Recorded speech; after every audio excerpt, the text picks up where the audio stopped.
अस्सलाम वालेकुम दोस्तों, क्या हाल चाल है? ठीक हो? तबीयत सी है? ठीक है। मैं यहाँ बख्तल ते आज दा नवा ते मज़ेदार जिहा व्लॉग शुरू करने पे आज दा व्लॉग सारा ये थी वाला है यूटीवी ते जेड़ी नूरीन उर्फ नूरी काम करेंदी है आखिरकार यूटीवी को छोड़ के क्यों गई है, क्या वजह बनी है?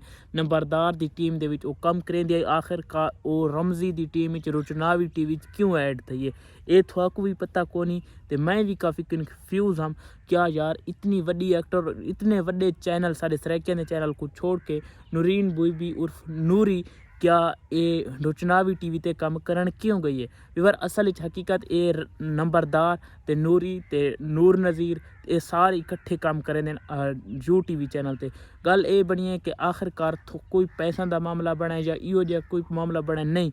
आखिरकार जी नूरीन बीबी है उर्फ नूरी है ये अपनी ख्वाहिश अपने इज़हार नाल गई है उनके उस्ताद इन जो यू टी वी वाले उनके उस्ताद इन्होंने सिखाए है।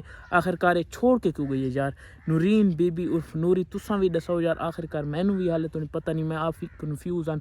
नूरीन बीबी उर्फ नूरी यू टी वी इतना अच्छा काम करें पे आखिरकार रमजी रुचनावी टी वी वाले ते क्यों गई? आखिरकार रमजी होने को क्यों गई है? क्या वजह थी है? क्या यू टी वी वाला नूरी की लड़ाई थी है ता हमारे यू टी वी को छोड़ के गई है या कोई होर मसला बने? सो कमेंट लाजमी दसाए यार, मैं काफ़ी कन्फ्यूज़ हूँ। मैं को भी सही कन्फर्म नहीं यार नूरीन बीबी उर्फ नूरी क्यों छोड़ के गई है। मैं को तो लगता है यार कोई पैसा का मामला ही नहीं हो सकता, कोई हो मामला नहीं हो सकता। यू टी वी वाले काफ़ी अच्छे बंदे उन्होंने सारी मुलाकात थी हुई है यार, क्या मसला हो सकता है तुसा दसा है कमेंट लाजमी। अल्लाह हाफिज़।